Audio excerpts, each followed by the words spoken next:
하나님의 말씀, 오늘은 창세기 9장 18절부터 27절까지 말씀입니다.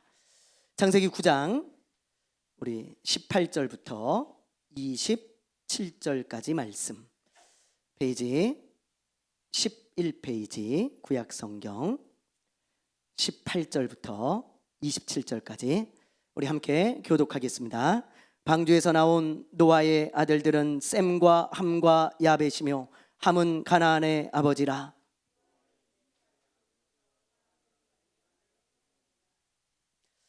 노아가 농사를 시작하여 포도나무를 심었더니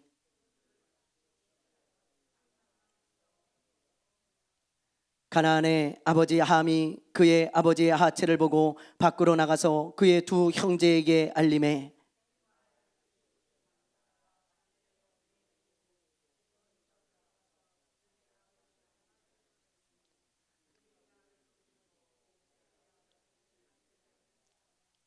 노아가 술이 깨어 그의 작은 아들이 자기에게 행한 일을 알고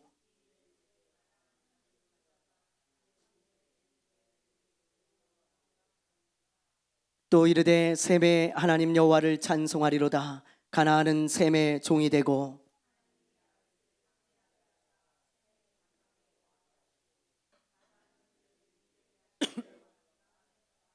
아멘, 할렐루야. 요즘 하루를 멀다 하고 뉴스에 나오는 사건이 있습니다.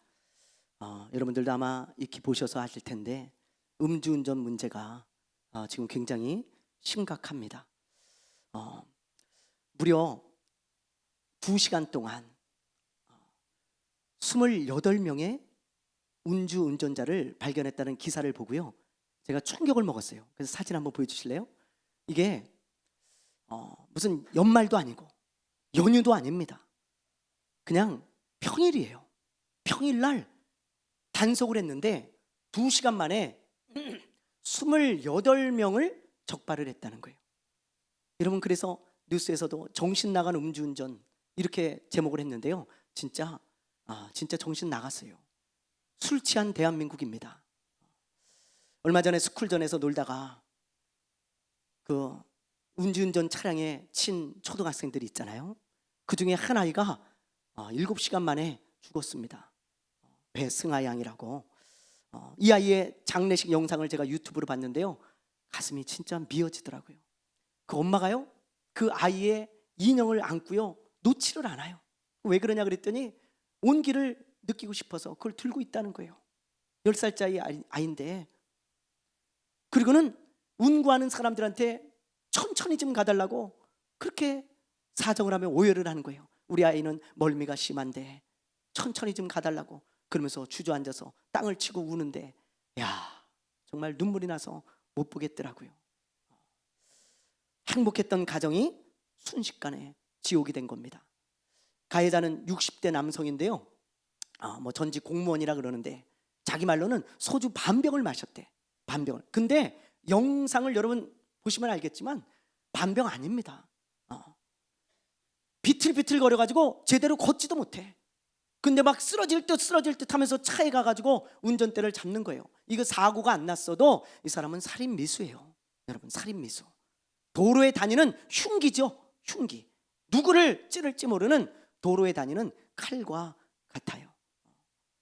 예전에 우리 교회에 나오셨던 박을순 집사님도 횡단보도를 건너다가 음주운전 차량에 치여가지고 반신 물수가 된 거예요. 40대인가 50대에 음주운전 차에 치여가지고요, 멀쩡히 걷던 사람이 휠체어를 타고 평생을 살아가야 되는 그런 안타까운 일이 일어났습니다. 우리나라 음주운전 문제 진짜 심각해요. 여러분, 심각하게 생각해야 됩니다. 다른 나라는요, 음주운전 사망사고를 내잖아요. 그러면 한 20년에서 30년 정도 징역이 나와요. 그리고 심지어 무기징역까지 줍니다. 왜? 살인이니까요. 뭐 술 먹고 살인하면 살인 아닙니까? 살인이잖아요. 근데 우리나라는 이상해요. 술을 먹고 범죄를 저지르면 감형이 돼. 이상한 법입니다. 여러분, 술을 먹고 사람 죽여도 사람 죽인 거예요. 살인자예요. 살인자. 우리나라는요, 합의만 하면 거의 다 집행유예야. 집행유예. 그러니 재범률이 높을 수밖에 없어요. 제가 한 통계를 보니까 2019년부터 2021년까지 3년간 음주운전자를 조사를 했는데 2회 이상 음주운전을 한 사람이 16만 2,102명이에요. 전체 음주운전자 36만 4,203명 중에 절반가량이 다시 술을 먹고 또 운전을 했다는 거예요. 한 번 걸려도. 왜요? 솜방망이 쳐버리니까 또 음주를 하는 거예요. 그리고 3번 이상 음주운전으로 적발된 인원, 3년 동안 3번 이상 마시고 음주운전에 적발된 인원이 무려 7만 4,913명입니다. 이거는 20.5%예요. 그러니까 5명 중에 1명은 술을 먹고 또 걸려도 또 술을 먹어. 그리고 운전을 해. 여러분, 얼마나 이러면 되겠어요? 여러분, 좀 강력하게 처벌을 해야지. 이 솜방망이 처벌해가지고는 우리나라 음주운전 끊어지지 않습니다. 혹시 여러분 음주운전 하지 마세요. 운전하시는 분들, 또 주변에 그런 분들이 있다면 무조건 말려야 됩니다. 이건 살인 미수예요. 성경에도 술 취하지 말라는 구절이 많이 나와요. 근데 그 중에서 대표적인 구절 우리 한번 보죠. 에베소서 5장 8절입니다. 18절. 자, 읽어보겠습니다. 시작.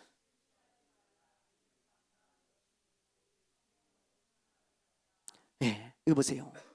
술을 먹는 것은 죄는 아닙니다. 그러나 하나님은 분명하게 우리에게 명령하고 있죠. 크리스찬들아, 술 취하지 말아라. 술 취한 것은 방탕한 짓이다. 방탕한 짓. 그리고 크리스찬이라면 술의 지배를 받는 사람이 아니고 성령의 지배를 받는 사람이 크리스찬이에요. 크리스찬. 술을 먹고 술의 지배를 받으면요, 크리스찬으로서 덕이 안 되잖아요. 덕이 안 되는 행동을 제정신이 아니니까 많이 한다고요. 그리고 얼마나 많은 실수를 범하는지 몰라요. 그래서 술을 먹고 실수를 하도 많이 해서 사람들이 뭐라 그래요? 술이 왼수다 그러잖아요. 여러분, 술이 왼수다. 오늘 본문 말씀에도 보면 술에 취한 한 사람이 나와요. 이 사람이 누군가? 노아입니다. 노아가 술에 취해가지고 실수를 하는 것을 보게 되어져요. 자, 우리 한번 보죠. 20절, 21절. 우리 한번 읽어보겠습니다. 20절, 21절 시작. 노아가 농사를 시작하여 포도나무를 심었더니 포도주를 마시고 취하여 그 장막 안에서 벌거 벗은지라. 예, 보세요. 노아가 농사를 시작했는데 어느 날 포도주를 마시고 취해가지고 옷을 다 벗고 자기 장막 안에서 뭐 누워서 잤는지 아니면 해롱해롱 되고 있었는지 모르겠지만 어쨌든 속옷까지 다 벗은 상태에서 자기 장막에 누워 있는 거예요. 여러분, 이런 말씀을 보면 좀 당황스럽지 않습니까? 노아가 어떤 사람이에요? 우리 지난주에 살펴봤잖아요. 하나님과 동행하던 사람이에요. 그리고 경건하고 의롭게 살던 사람입니다. 그 시대에 별과 같은 사람이었어요. 그런데 그런 사람이 이런 실수를 저지르고 있으니 얼마나 당황스럽습니까? 그렇죠? 물론 이 당시에는 포도주나 포도즙이요, 물 대용으로 마시는 음료였어요. 음료. 물이 귀한 지역이다 보니까 포도즙을 아주 즐겨 마셨습니다. 지금도 유럽 같은 데 가면 맥주를 물 대용으로 마시는 나라들이 있잖아요. 그런 지역이 있고, 그래서 어느 지역에 가면 물보다 맥주가 더 많다 그래요. 수도꼭지 틀면 맥주가 나올 정도로 맥주를 즐겨 마시는데 아마 그런 이유에서 노아도 포도주를 또 마셨을지 몰라요. 그러나 그렇다고 해서 노아의 행동이 잘한 것은 아니죠. 절제를 했어야지. 그렇다면 물 대용으로 마셨더라 그래도 여러분, 절제를 할 줄 알아야지. 절제를 하지 않고 마시니까 이런 실수를 범하는 거예요. 이건 분명한 노아의 실수죠. 그런데 이 실수 하나 때문에 얼마나 큰 사건이 일어나는지 몰라요. 여러분, 얼마나 큰 사건이 일어나는 줄 아십니까? 이 실수 하나가. 자, 한번 보겠습니다. 22절 우리 한번 읽어볼게요. 22절 시작.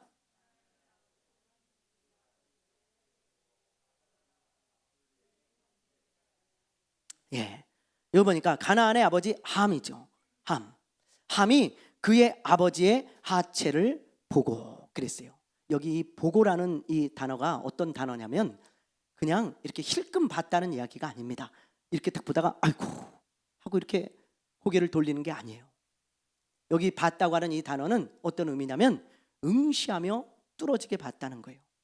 아버지가 벌거벗은 그 모습을 한참 동안 바라보고 있었다는 거예요. 그럼 왜 한참 동안을 응시하면서 바라봤을까요? 그 다음 구절을 보면 우리가 그 이유를 알 수 있어요. 자, 22절 밑에 구절을 보면 이렇게 되어 있죠. 아버지의 하체를 보고 밖으로 나가서 그의 두 형제에게 알림해 그랬죠. 요 알림해라고 하는 요 단어는 히브리어로 어떤 단어냐면 그냥 단순히 야 아버지가 저 벗고 누워 계시다 그렇게 말한 게 아니고 비방하다, 조롱하다 그런 뜻이에요. 비방하고 조롱하다. 그리고 그것을 은근히 즐기고 있는 거예요. 비방하고 조롱하면서. 그러니까 말하자면 이런 겁니다. 노아가 누워서 술 취해가지고 다 벗고 잠을 자고 있는데 함이 아버지의 장막으로 들어가서 본 거예요. 그리고는 한참을 바라보면서 아버지를 조롱하고 비웃습니다. 아이고 참 저게 뭐야 저게. 저 어른이 저게 저런 짓을 하면 돼 저게. 우리 보고는 맨날 이래라 저래라 하면서 아이고 아빠는 뭐 똑같네. 아버지도 저게 뭐 하는 짓이야 저게. 한심하다 한심해. 이러면서요 계속 한참을 바라보면서 아버지를 조롱하고 비웃고 그리고 장막에서 나옵니다. 그리고는 자기 형제들에게 이야기하는 거예요. 야야 아버지 방에 좀 들어가 봐라. 장막에.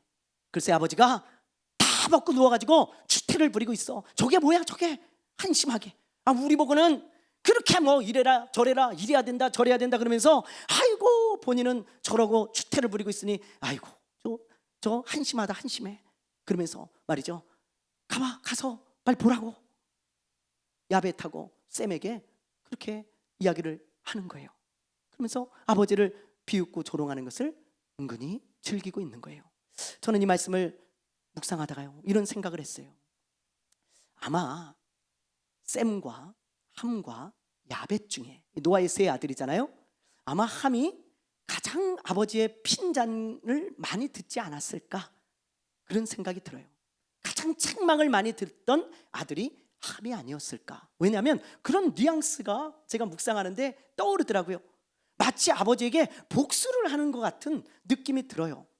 일부러 아버지를 비웃고 그것을 조롱하는 것을 즐기고 있는 듯한 느낌을 받습니다. 어떤 조치도 취하지 않아요. 아빠가 하체를 드러내고 잠을 자고 있는데 아무 조치도 하지 않고 그저 비방하고 조롱하는 데만 열을 올리고 있는 걸 봐서는 아마 그런 생각이 제가 살짝 들더라고요. 가장 핀잔을 많이 듣던 그런 자녀가 아니었을까. 그래서 복수를 하듯이 아버지를 그렇게 놀린 게 아닌가. 어쨌든 그런 생각이 듭니다.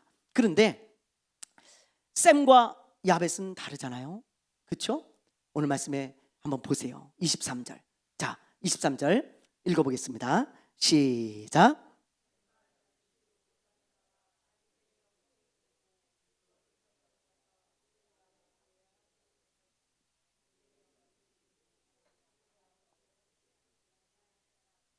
예. 셈과 야벳이 어떻게 합니까? 옷을 어깨에 메고 들어가는 거예요. 그 이야기를 딱 듣고. 그래서 들어가가지고 그냥 들어가는 것도 아닙니다. 뒷걸음질 쳐가지고 이렇게 옷을 메고 들어간 다음에 아버지의 하체를 가려주고 나온 거예요. 여러분, 이거는 아버지의 수치와 부끄러움을 보지 않겠다는 거죠. 그리고는 아버지의 수치와 부끄러움을 가려주고 나왔다는 거예요. 여러분, 그게 셈과 야벳이었습니다. 나중에 노아가 술이 깬 후에 그 사실을 다 알게 돼요. 알게 돼. 그러니까 얼마나 부끄러웠겠어요. 여러분 한번 생각해 보세요. 얼마나 수치스러웠겠습니까? 자, 여러분 요즘은 한 가족의 구성원이 3명, 4명이에요 보통. 그래서 가족들 사이에 무슨 일이 일어나도 별로 부끄럽지 않습니다. 그런데 이 당시에는 이런 소가족이 아니에요. 대가족입니다. 대가족. 주로 몇십 명에서 몇백 명씩 모여 사는 그런 부족을 이루고 살았다고요. 부족을. 그런데 그런 부족에는 족장이 있어요. 항상. 그래서 아브라함, 이삭, 야곱 이런 사람들은 다 족장이에요. 아브라함이 조카 롯을 구하러 갈 때 자기 종들 몇 명을 데려가요? 314명. 종이 314명이야. 여러분, 얼마나 대가족인지 몰라요. 그런데 그 족장의 권위가 얼마나 큰지 모릅니다. 지금도 아프리카 같은 데 가면 한 부족의 족장이 있죠. 이 사람 말은요, 법이에요. 그냥 그 부족에서는. 그래서 선교사들이요, 그 족장을 딱 전도하잖아요. 그 부족 다 예수 믿습니다. 그 부족이 다 족장만 딱 전도하면. 그럴 정도로 얼마나 이 족장에 권위가 있고 이 족장이 큰 사람인지 몰라. 노아가 그런 사람이었거든요. 노아가 큰 가족을 거느리는 그런 사람인데, 그런 수치와 부끄러움을 당하고 아들이 그렇게 아들의 조롱을 받고 아들의 그런 모욕을 당하고 그랬으니 얼마나 여러분 수치와 부끄러움을 느꼈겠어요. 그래서 그 일을 다 알고 노아가 셈과 야벳을 축복하죠. 셈의 하나님을 찬양할지어다. 그리고 셈도 찬양해주고 축복해주고 야벳도 축복해줍니다. 근데 함의 아들인 가나안은 저주예요. 그걸 알고 노아가. 그럼 여기서 질문을 할게요. 좀 이상한 점이 하나 있죠. 잘못은 누가 했어요? 함이 했어요? 가나안이 했어요? 함이 했잖아요. 함이 했는데 왜 함의 아들인 가나안을 저주했을까요? 여기 이제 요 구절에 난해 구절입니다. 학자들마다 여러 가지 견해가 있어요. 수많은 견해가 있고 이게 이제 성경의 난해 구절 중에 하나인데 저는 이렇게 생각해요. 이 가나안이 이 사건에 깊이 개입됐음이 틀림없어요. 이 사건에. 자, 우리 한번 봅시다. 24절 한번 볼게요. 오늘 말씀 24절 읽어봅니다. 시작. 자, 노아가 술이 깨어 그의 작은 아들이 자기에게 행한 일을 알고, 그리고 25절에 보면 가나안을 저주하거든요. 함이 아니고. 그렇죠? 여기서 이 작은 아들이라고 할 때 이 아들이라는 단어가 히브리어로 벤인데 이 벤이라고 하는 이 단어는 아들이라는 뜻도 있지만 자손, 손자 그런 뜻도 있습니다. 아들, 손자, 자손 그런 뜻이 이 벤이라고 하는 단어예요. 그러니까 이것을 아들로 해석할 수도 있고 손자로 해석할 수도 있어요. 해석하기 나름이에요. 그런데 여기 보면 작은 아들, 막내 아들 이런 뜻인데 함은 여러분 제가 아무리 여기 성경을 봐도 막내 아들 같지가 않아. 그렇죠? 셈, 함, 야벳 항상 이렇게 기록하고 있습니다. 물론 순서를 바꾸는 경우도 성경에는 있어요. 그러나 보편적으로는 그렇게 하지 않아요. 그래서 셈, 함, 야벳 이렇게 기록하고 있는 걸 봐서는 함이 둘째 아들 같아요. 확실하지는 않지만. 근데 가나안은 함의 막내 아들입니다. 자, 한번 보세요. 창세기 10장 6절을 볼게요. 6절 읽어봅니다. 시작. 보세요. 막내 아들이에요. 그래서 아마 여기서 말한 이 작은 아들, 아마 작은 손자 가나안일 가능성이 많아. 그리고 여러분 또 한 가지 제가 이제 추측을 하는 것은, 자 보세요. 18절을 보세요. 18절을 보면 이런 구절이 있죠. 방주에서 나온 노아의 아들들은 셈과 함과 야벳이며, 그리고 그 뒤에 뭐라 그래요? 예, 이거 뭐하러 기록했을까요? 함은 가나안의 아버지라. 그 필요 없거든요. 그냥 셈과 함과 야벳이라 이렇게 하면 되는데. 자, 22절도 한번 보세요. 22절 한번 읽어봅니다. 시작.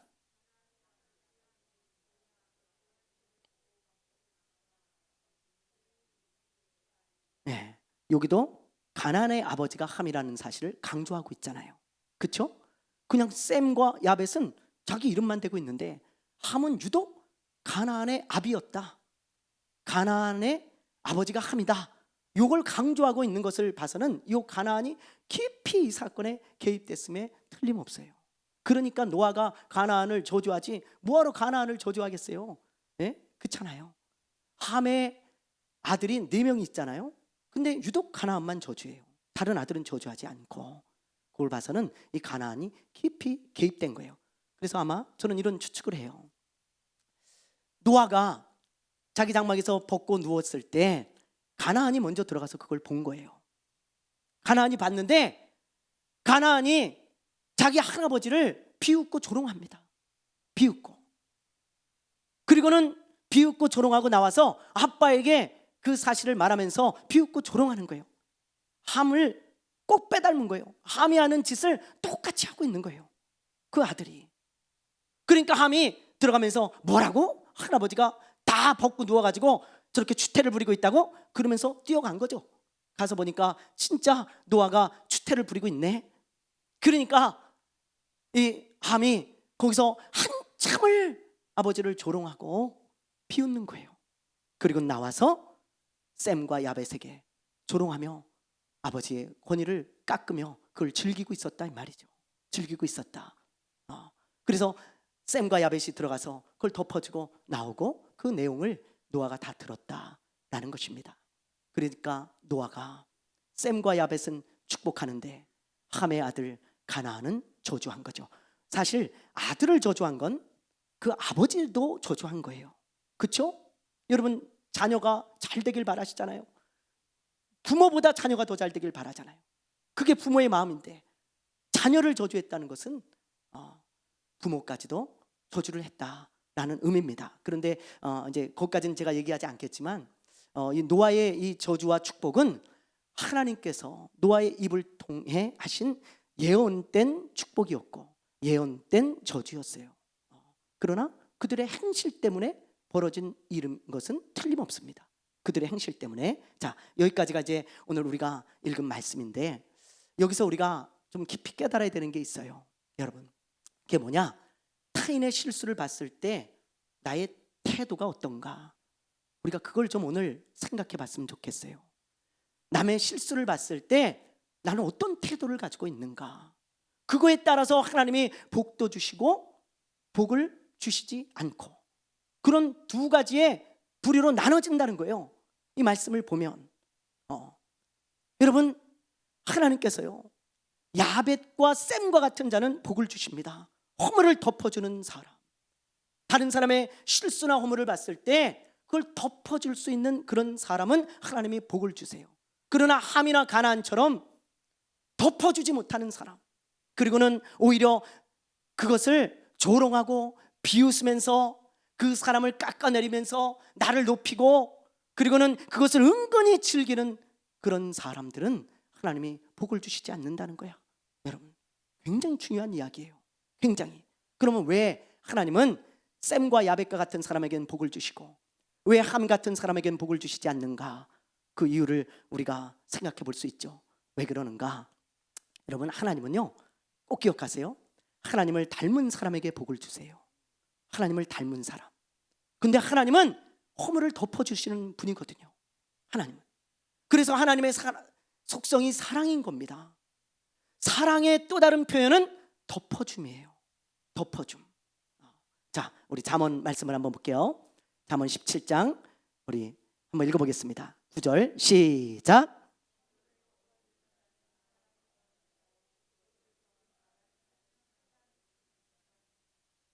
네, 여러분 잠언 17장 9절에 보면 지금 허물을 덮어주는 자는 사랑을 구하는 자요 그것을 거듭 말하는 자는 친한 벗을 이간하는 자니라 그랬어요. 허물과 실수를 덮어주는 자는 사랑을 실천하는 자예요. 하나님은요 사랑의 대명사잖아요. 하나님은 우리의 허물을 언제나 덮어주신다고요. 그래서 자기를 닮은 자녀들을 축복하는 거예요. 그런 사람들을. 여러분 노아 같은 하나님의 사람도 실수를 합니다. 누구든지 그래요. 어떤 사람이라 그래도 실수하지 않는 사람은 없어요. 아브라함도 실수했습니다. 성경을 보세요. 모세도 실수했습니다. 여호수아도 실수했습니다. 야곱도 실수했습니다. 그 사람들 전부 뛰어난 하나님의 사람이고 믿음의 사람인데 전부 실수를 해요. 여러분들 마음에는 목회자를 바라보는 마음이, 이런 마음이 많을 거예요. 우리 목사님은 완벽할 거야. 그런 눈으로 전부 목회자를 바라보거든요. 그러기 때문에 여러분이 목회자들에게 실망을 많이 하는 거예요. 목회자는 실수가 너무 많거든요. 특히 말 실수가 많습니다. 말을 많이 하기 때문에 말 실수를 많이 하게 되어져요. 어떤 목사님이 자기도 모르게 단에서 말씀을 전하다가 흥분해가지고 부모를 공경하지 않는 이 개 돼지 같은 연놈들 그랬어요. 이 개 돼지 같은 연놈들. 그리고 자기도 뜨끔했죠. 근데 성도 한 분이 시험에 들었어. 어떻게 목사님이 욕을 할 수가 있냐, 단에서. 어떻게, 아무리 흥분해도 그렇지. 그러면서 시험에 들었어. 혹시 나보고 그런 거 아닙니까, 목사님? 그러면서 그래서 사과를 했다는 거예요. 여러분, 그럴 수 있죠. 목회자도 너무 실수가 많습니다. 누구나 그래요. 노아 같은 사람도 실수하는 거예요. 하나님의 사람이지만 누구나 그럴 수 있어요. 그런데 그런 실수를 보고 좀 덮어줄 수 있는 그런 사람이 되어져야, 나도 실수를 하니까 상대방만 하는 게 아니고 나도 허물이 있으니까 예수님을 닮은 모습으로 좀 덮어줄 수 있는 그런 사람이 되면 하나님 복을 주신다, 이 말이에요. 여러분, 예수님이 베드로의 허물을 덮어주시잖아요. 그렇죠? 베드로가 예수님을 부인했습니다. 그건 실수였어요. 의도한 게 아닙니다. 베드로는 실수예요. 근데 베드로가요, 그 실수 때문에 낙심해가지고 저 갈릴리 바다로 도망을 쳐버리잖아요. 근데 예수님이 찾아오셔가지고 베드로의 허물을 다 들춰내지 않았어요. 너 이놈 새끼야, 그러면서 말이죠. 네가 그럴 수 있어? 그러면서 말이야, 네가 나를 부인할 수가 있어? 난 진짜 그럴 줄 몰랐다. 그러면서 막 그 허물을 드러낸 게 아니고, 성경을 보세요. 예수님 한 말씀도 안 하셔. 그 말씀을 실수인 걸 아니까, 고의적으로 했다면 예수님이 언급했을 수 있어요. 근데 실수잖아요. 그러니까 예수님은 그거에 대해서 언급하지 않고 딱 덮어주시죠. 샘과 야베처럼 그리스도의 보혈로 딱 덮으시고 딱 한 말씀 하시죠. 네가 날 사랑하냐? 예, 주님. 그럼 됐어. 야, 여러분, 얼마나 간단해요. 그럼 됐어. 내 양 쳐. 내 양을 다시 먹여. 베드로야. 제가요? 그래. 예수님의 그 사랑에 베드로가 녹아져 내린 거 아니겠어요? 그 덮음에. 여러분, 이게 예수님 닮은 사람이에요. 예수님 닮은 사람. 얼마 전에 돌아가셨지만 엘리자베스 2세 여왕이라고 영국의 아주 유명한 여왕이 있죠. 오래 통치하신 분인데 이분의 인품이 상당히 좋다 그래요. 그래서 영국 사람들이 다 존경하는 사람이 이 엘리자베스 2세랍니다. 이분에게 이런 일화가 있어요. 어느 날 중국의 아주 높은 관리를 초대를 했어요. 영국의 왕실에. 그리고 만찬을 준비를 했는데, 영국에서 만찬을 할 때는 대부분 손 씻는 물이 나온답니다. 손 씻는 물, 이런 그릇에 손 씻는 물이 나오는데, 이 중국의 고위관리가 그걸 모르고, 그 문화를 모르고 그 물이 나오니까 그걸 마셔버린 거야. 모르고 손 씻는 물인데. 다른 사람들이 얼마나 당황했겠어요. 주변에 있는 사람들이, 야, 저거 먹으면 안 되는데, 저 손 씻는 물인데. 엘리자베스 여왕이요, 그걸 보더니 자기도 그 물을 마셔버린 거예요. 자기 앞에 놓인 그 물을. 나중에 이 고위 관리가 알았을 때 얼마나 존경스러웠겠어요. 그렇죠? 만약에 그 여왕이 거기 손을 씻었다고 생각해보세요. 얼마나 수치입니까? 부끄러움입니까? 중국의 대표로 온 아주 고위 관리인데, 그런 기본적인 것도 모르고 그것도 손 씻는 물을 마셨으니 얼마나 수치와 부끄러움이겠어요. 근데 이 사람이 그걸 마시니까 나중에 알고 얼마나 존경했겠어요. 그래서 이 엘리자베스 여왕은요, 가는 곳마다 환영을 받았다 그래요. 환영을. 인품이 워낙 좋아서. 이런 사람 하나님이 복 주실 수밖에 없는 사람이에요. 사람. 덮어줄 줄 아는 사람. 그러나 여러분, 함 같은 사람, 그 덮어줄 줄 모르고 그걸 조롱하면서 즐기는 사람이 있어요. 그냥 그게 즐거워. 그런 사람은요, 하나님이 복을 줄 수가 없어. 왜 그런지 아세요? 아까랑 똑같은 원리예요. 이 사람은 하나님을 닮은 게 아니고 마귀를 닮았거든. 마귀. 여러분, 마귀라는 단어가 어떤 단어냐면 헬라어로 디아블로스라고 하는 단어입니다. 디아블로스. 그 디아블로스는 어떤 뜻이냐면 비난하다, 조롱하다, 고소하다, 멸시하다, 이간질시키다, 그런 뜻이에요. 헬라어로. 마귀가 그런 짓을 하거든. 이간질시키고 조롱하고 우리를 찾고 고소하고 하나님 앞에. 그런 놈이 마귀야. 근데 그런 마귀를 닮았으니 어떻게 하나님이 복을 주시겠어요? 여러분이 실수하잖아요? 그럼 가장 먼저 찾아오는 놈이 마귀입니다. 가장 먼저 찾아와요. 여러분 실수하기만 기다려, 이놈은. 그리고 찾아와가지고요 이렇게 얘기를 해요. 야야야, 네가 하나님의 자녀야? 아이고, 야, 웃긴다, 웃겨. 야, 네가 그러고도 집사냐?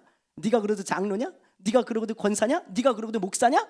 이러면서요 비웃고 조롱해요. 야, 너 예배 드리지 마. 야, 너가 예배 드리고 또 그 짓 할 건데? 너 또 넘어질 건데? 야, 너 같은 사람 난 양심도 없다고 생각해. 너 양심 있다면 너 그러지 마라. 교회 가지 마. 예수 믿지 마. 어떻게 해서든지 우리를 믿음에서 떠나게 만들고 신앙생활을 포기하게 만드는 놈이 이놈인데, 이놈이 주로 사용하는 무기가 우리가 실수할 때 찾아와가지고 조롱하고 비난하는 것입니다. 조롱하고 비난하는 거예요. 그게 마귀입니다. 마귀. 그래서 예수님이 베드로에게 이런 말씀을 하셨어요. 자, 누가복음 말씀을 한번 볼게요. 누가복음. 자, 우리 한번 보겠습니다. 시작.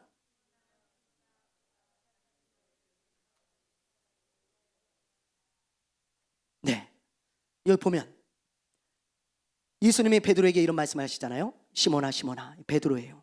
보라, 사탄이 너희를 밀가부로 듯 밀 껍질을 벗기려고 한다. 여러분, 사탄은 우리의 믿음을 벗겨버리려고 합니다. 어떻게 해서든지 우리를 예수님으로부터 멀어지게 만들고 떨어뜨리려고 아주 우는 사자처럼 밀을 까부르듯 달려들어요. 근데 이놈이 사용하는 그 무기가 여러분 뭐냐면 비난이에요. 조롱입니다. 왜 이런 말씀을 예수님이 하셨냐면, 아까 얘기했지만 베드로는 예수님을 부인할 거거든요. 사탄도 그걸 알아요. 그래서 베드로가 실수하기만 기다렸다가 딱 실수를 하니까 착 달라붙어가지고 계속 비난하는 거예요. 너 같은 놈이 무슨 제자냐? 야, 막 비웃으면서요. 야, 너 큰 소리 뻥뻥 쳤지? 야, 너 예수님 제자 아니다. 너 양심 있으면 예수님 제자라 그러면 안 돼. 너 뭐 하던 놈이냐? 너 고기 잡던 놈이잖아. 그냥 가서 고기나 잡아. 그게 너한테는 어울려. 그러면서요 계속 비난하고 조롱하는 거예요. 여러분, 그거에 걸려들면 미혹되는 거예요. 그거에 걸려들면. 그래서 예수님이 뭐라 그래요? 이 뒷구절을 보면, 그래서 내가 너의 믿음이 떨어지지 않기를 어떻게 했다고요? 기도했다. 예수님이 중보기도 하셨어. 예수님이 베드로의 믿음이 떨어지지 않도록. 여러분, 사탄은 끊임없이 여러분의 실수하기만 기다렸다가 조롱하는 놈이에요. 조롱하는 놈. 그런데 함이 그 짓을 했다는 거예요. 그럼 어떻게 하나님이 그 마귀를 닮은 사람에게 복을 주실 수가 있겠냐고요. 이런 사람은 복을 주시지 않아요. 하나님께서. 5월은 가정의 달입니다. 가정의 달. 어린이날도 있고 뭐 어버이날도 있고 부부의 날도 있고. 근데 여러분, 여러분의 가정에 하나님의 복이 임하기를 원합니다. 복이 임하기를 원합니다. 그러려면 오늘 말씀을 잘 기억해야 돼요. 남편은 아내의 허물을 덮어줄 줄 알아야 돼요. 아내는 남편의 실수를 덮어줄 줄 알아야 돼. 부모는 자녀의 실수를 덮어줄 줄 알아야 돼요. 우리 부모님들이 우리가 오줌 쌌을 때 아무 말도 안 하잖아요. 그리고는 옷 갈아입혀 주잖아요. 여러분, 부모는 자녀의 실수라면 감싸줄 수 있어야 되고, 또 자녀는 부모의 허물을 감싸줄 수 있어야 돼요. 가릴 수 있어야 돼. 덮어줘야 돼. 그러면 하나님의 복이 임하는 가정이 될 거예요. 가정이. 교회도 마찬가지입니다. 목사가 성도들의 실수를 좀 덮어주고 가려줘야죠. 성도가 목사의 실수를 가려주고 덮어줘야죠. 마치 그냥 목사님의 실수하기만 기다렸다가 그냥 물어뜯으면 되겠어요? 여러분, 그러면 안 됩니다. 성도 간에도 마찬가지예요. 서로 덮어줄 수 있는 사람이 될 때 하나님이 우리 교회에 복을 주시는 거예요. 복을. 제가 장모님 댁에 가보니까 우리 장모님이 농사를 지을 때 비닐봉지를 다 덮어놓으셨어. 밭을. 제가 물어봤어요. 장모님 이거 왜 덮어놓은 겁니까? 이래야 잘 자라 그러시더라고. 여러분 가정도 마찬가지예요. 교회도 마찬가지고요. 덮어줘야 잘 자라요. 덮어줘야. 안 덮으면 잘 자라지 못합니다. 아이들도 덮어줘야 잘 자라고, 남편도 아내도 덮어줘야 밖에 나가서 길을 피고 잘 자랄 수 있어요. 교회도 마찬가지예요. 여러분이 저를 덮어줘야 제가 어디 가서 길을 피고 목회를 하고 살죠. 여러분이 저를 끊임없이 비난하면 제가 어디 가서 길을 피겠습니까? 이 교회는 영적인 가정과 똑같아요. 제가 여러분들에게 허물을 덮어줘야 여러분들이 어디 가서 길을 피고 살죠. 난 크리스찬이야, 난 예수 믿는 사람이야 그러죠. 제가 만약에 막 여러분을 계속 허물을 드러내며 다니면 여러분이 어디 가서 길을 피겠어요? 여러분 오늘 말씀을 꼭 기억하셔야 돼요. 그래서 이 가정의 달, 교회와 가정이 복을 받으려면 샘과 야베처럼 허물을 덮어주는 그런 사람들이 되어야 할 것입니다. 저와 여러분이 그런 사람이 되어서 하나님의 놀라운 복이 여러분의 가정과 우리 교회에 있기를 주님의 이름으로 축원합니다. 축원합니다. 축원합니다. 네, 찬양하겠습니다.